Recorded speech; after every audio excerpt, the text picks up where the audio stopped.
नमस्कार, मी अश्विनी पुरी आणि तुम्ही पाहताय DS न्यूज 24। बातमी आहे संगमनेर तालुक्यातील साकूर येथील हरिश्चंद्र येथून उगम पावणाऱ्या मुळामाईच्या नदी किनारी वसलेल्या संगमनेर तालुक्यातील साकूरकरांचे ग्रामदैवत असलेल्या बनाई देवीची यात्रा परंपरेनुसार गेली अनेक वर्षांपासून उत्साहात साजरी होत असते।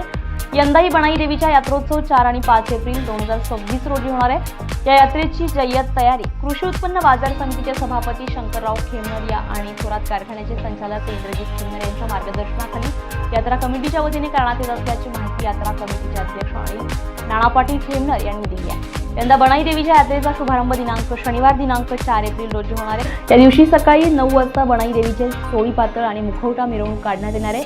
तसेच सायंकाळी 4 वाजता साकूर ते बण अशी भव्य काठी मिरवणूक निघणार आहे।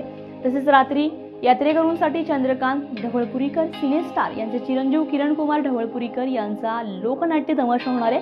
यावेळी बनाई देवीच्या मंदिरासमोर शोभेच्या दारूची देखील आतिषबाजी करण्यात येणार आहे।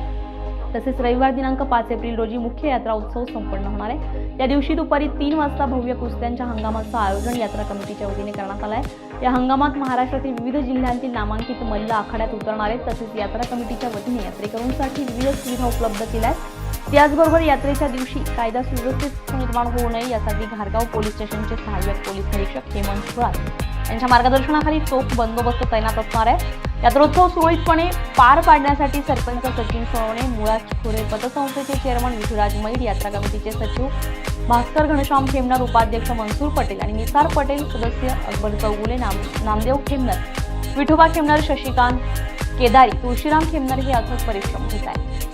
यात्रेची तयारी नक्की कशी सुरू आहे या निमित्तानं कृषी उत्पन्न बाजार समितीचे सभापती शंकरराव खेमनर यांनी DS न्यूज 24 शी बोलताना अधिक माहिती दिली आहे। बघूया। जागृत देवस्थान मुक्ताई देवीची यात्रा 4 व 5 एप्रिलला साकूर गावामध्ये संपन्न होत आहे। सर्व यात्रेकरूंना भाविकांना विनंती आहे की आपण सर्वांनी या दर्शनाचा लाभ घ्यावा ही यात्रा कमिटीच्या वतीनं सर्व भाविकांना विनंती करण्यात येत आहे। तसेच यात्रा कमिटीच्या वतीनं या ठिकाणी 4 तारखेला सकाळी चोळी पातळ याची मिरवणूक होणार आहे। तसंच दुपारी 2 वाजता जे मानकरी आहेत त्यांची काठीची मिरवणूक या ठिकाणी होणार आहे। तसंच 4 तारखेला रात्री 9 वाजता चंद्रकांत ढवळपुरीकर यांचा लोकनाट्य तमाशा हा भाविकांच्या मनोरंजनासाठी संपन्न होणार आहे। तसंच या ठिकाणी त्याच दिवशी रात्री 9 वाजता शोभेच्या दारूचा कार्यक्रम या ठिकाणी संपन्न होणार आहे। तसंच 5 तारखेला या ठिकाणी महाराष्ट्रातील नामवंत पैलवान येऊन अतिशय मोठ्या प्रमाणात हंगाम्याचा कार्यक्रम या ठिकाणी होत आहे।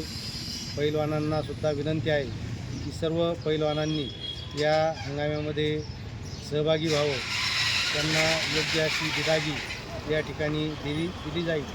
तरी पुन्हा एकदा सर्व भाविकांना विनंती आहे की 4 आणि 5 तारखेला या यात्रेचा व दर्शनाचा आपण लाभ घ्यावा ही विनंती। यात्रेकरूंसाठी काय काय सुविधा असे काही केलेले का यात्रा कमिटीच्या वतीने? यात्रा कमिटीच्या वतीनं यात्रेमध्ये 3 दिवस पाण्याची सुविधा केलेली आहे।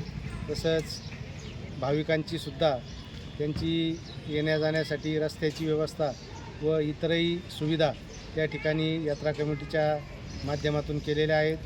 त्यामुळं यात्रेकरूंना साकूर येथे कुठल्याही प्रकारची अडचण होणार नाही। कायदा सुव्यवस्थेच्या दृष्टीने काही असं पोलीस प्रशासनाला तसं काही पत्र वगैरे दिलेलं आहे? कायदा व्यवस्थेच्या दृष्टीने या ठिकाणी आपल्या घारगाव पोलीस स्टेशनचे PI माननीय थोरात साहेब यांना यात्रा कमिटीच्या वतीनं व ग्रामपंचायतच्या वतीनं पत्रव्यवहार केलेला आहे आणि त्यांचा 2 दिवस हे चांगलं असं संरक्षण या ठिकाणी असतं। त्यामुळं यात्रेमध्ये कुठल्याही प्रकारचा गैरप्रकार त्यामुळं होत नाही। निश्चितपणे पोलीस प्रशासनाचं चांगलं असं बारकाईनं लक्ष या यात्रेकडे असतं।